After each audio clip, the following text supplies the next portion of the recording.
Good afternoon. Jim Durkin, House Republican Leader. It's good to be here. We've got 18 days of session that we will be working with the announcement that Friday has been canceled, Monday has been canceled. There's a lot of big issues that we have to undertake over the next few weeks. But I'm here to report some good news for Illinois taxpayers for the first time in a long time. Some of you might recall, though it seems that Speaker Madigan has already forgotten, that last year, after bipartisan negotiations between Republican and Democrat members of the House and Senate, we were able to enact an FY19 budget that was not only balanced, but will likely run a surplus by the end of the fiscal year. Furthermore, projections are showing that this year's tax receipts will be the highest that they have been in our state 200-year history. All of this is clear evidence of what I have always preached. When Democrats invite Republicans to the table and respect our priorities, we will work together in good faith and come to agreements that help move our state forward.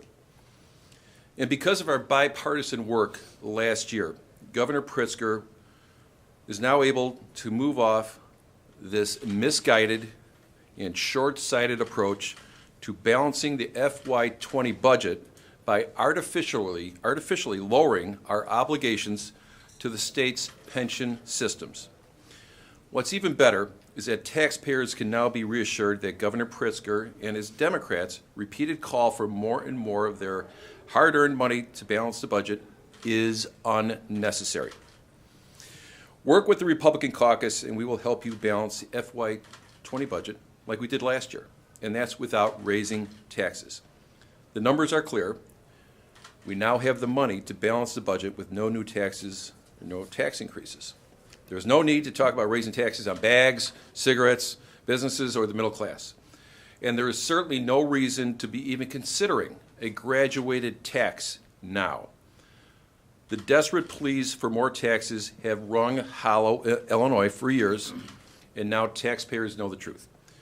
We have the money to balance the budget without new taxes.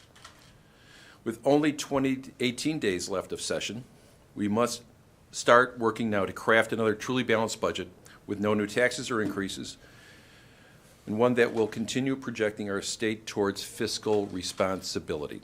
Thank you. Dan?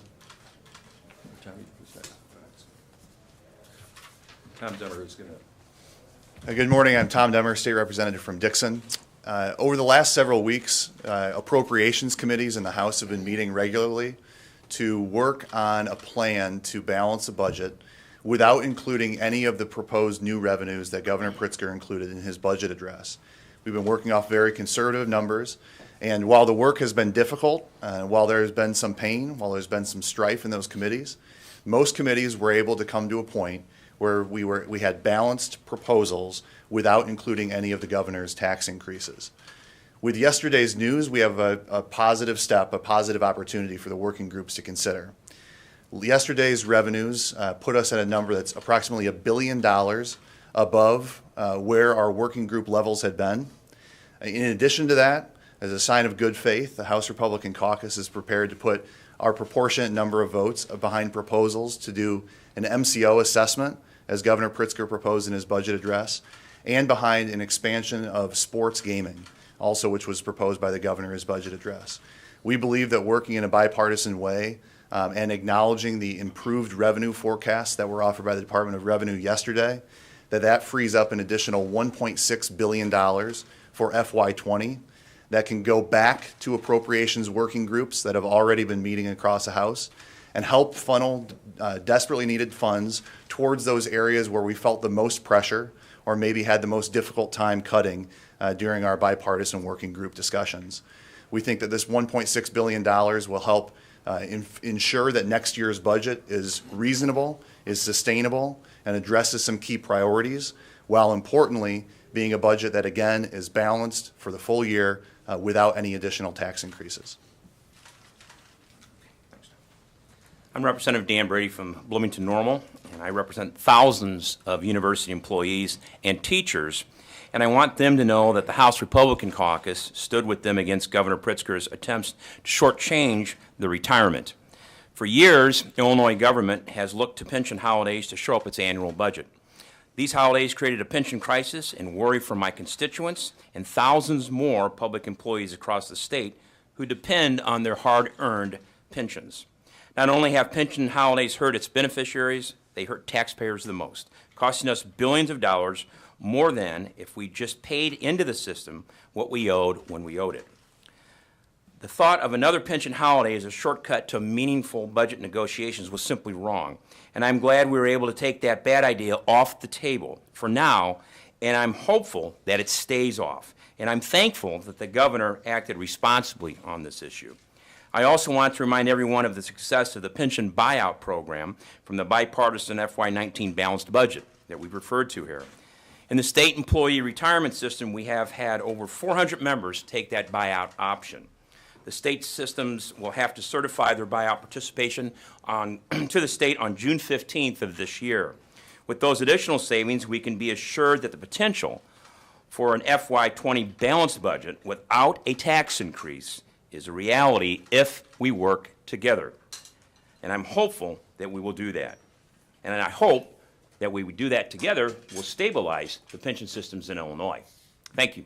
Thanks, Dan. We're willing to take a few questions. So, Are you John. saying the Republicans are responsible for this windfall? And No, John, what we're saying is that when the Democrats in earnest, who have run these chambers for a number of years, will invite us and will actually take in our thoughts, our priorities, and we're willing to negotiate with us, we can finish with a good product. And we did something last year which was the first balanced budget without any tax increases in decades.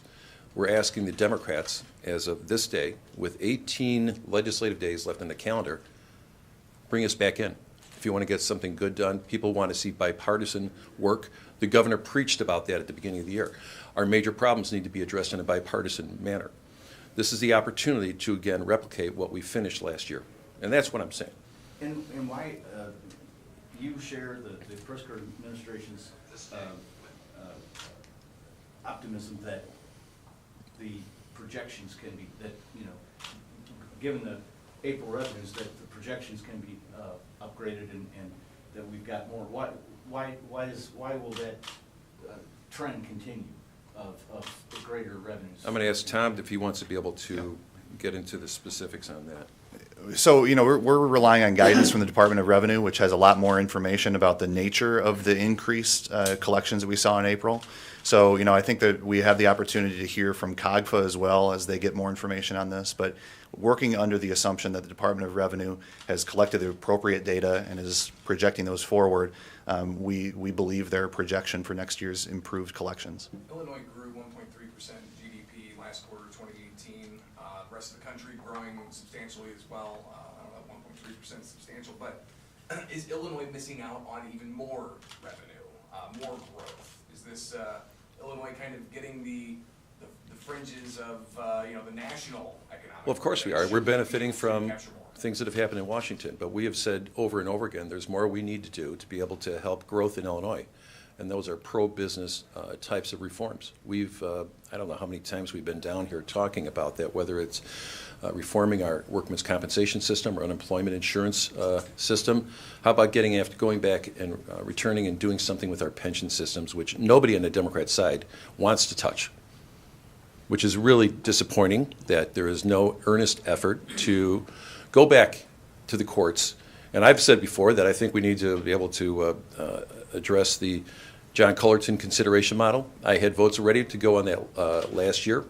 The Speaker held that up. But the more and more we keep our head in the sand on pensions, the more and more we are not going to catch up with our surrounding states on growth, but also investment. If you have you still have a problem of, if you look at the comptroller's website, of I think it's more than $6 billion in unpaid bills. So you're saying just let that be and No. spend as we No. Because wouldn't it be better to spend that, pay down some of that debt? Look, I want to be able to walk away and for Illinoisans to be able to know that the legislature worked in a bipartisan manner to balance the budget without asking for any new tax increases. That is why the reason why we have these deficits is because of the reckless budgeting by the Democrats over these past many years. Remember, these are the ones that passed unbalanced budgets to the Governor Rauner of up to $7 billion and made false promises to Illinoisans about different programs. It was, that's why we're in those situations. We'll work on deficit, reducing deficit.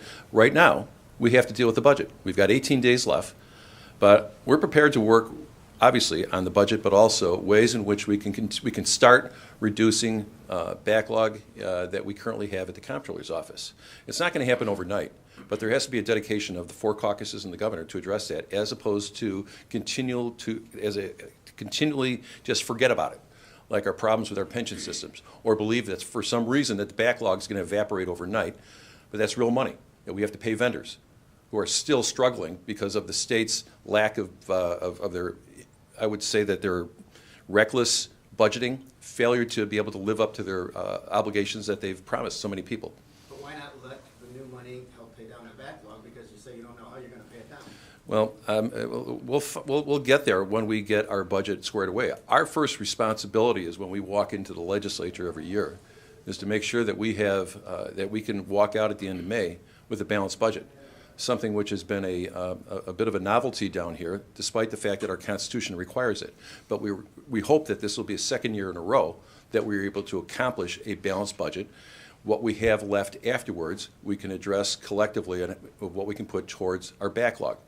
But I'm interested in getting our budget in place.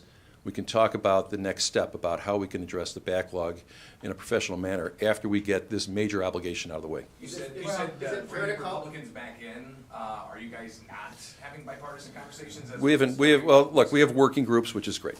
I'm glad the working groups have been meeting, and I think that they've made some progress. But we have not met the 4 leaders and the governor since April 11th. We've met 2 times this year. Now, We need to meet more, and I've said this last year. When we meet, we talk. We can get things done. And I hope that the Democrats are going to engage Republicans in this process. There is, they have their majorities. We know that. If they want to go it on their alone, that's fine. But we have something to add. We have votes. We've got good ideas. And I hope that the administration understands that the state is better off when we have a 2-party solution to the budget, to the crisis we've had in the past, because we've proven that we can accomplish major things, whether it was education funding reform, but actually accomplishing last year's budget. We did that. So I'm just hoping that the governor and the Democrat leaders say, come on in, guys, let's work this out. you're And referring to last yesterday was year's a good earnings day. report? Go ahead, Dave. Thanks. Yesterday was a good day, April was a good month, but based on that, what can you count on? The leader opened by saying, boy, because of yesterday's news, we don't need to raise taxes or anything, we've got it good. Well, taxpayers need to know that our projections that we're looking at for the revenues that came in, we should not have to place any more obligation upon them to balance the budget. We've got the money to do it. I've said that statement. We've got the money to negotiate a way to resolve this year's the FY20 budget without any additional tax increases. Well, what can you count on for the future? Well, Dave, I think that, just point to higher ed's working group, and what we did exactly, and that was before yesterday's news, what we did was we went ahead and we made the cuts in a bipartisan fashion. It can be done. And we had, in the higher ed working group, that scenario played out, and we were able to do it. And so we can do it, and that was without raising taxes. That was about a 6% cut, so it can be done. Is there any version of a fiscal year 20 budget, this next fiscal year budget, that you can support if the Democrats continue pursuing a graduated income tax? Look, those are 2 separate tracks. The House Republicans are not supporting the constitutional amendment for the graduated tax, and I hope that there's Democrats in the House who will feel similar to us, that this is irresponsible and we shouldn't just change the Constitution because someone made a pledge during a campaign and because it sounds good. We have to look at them separately. We will work with the Democrats on the budget. There is nothing for us to negotiate on with the constitutional amendment.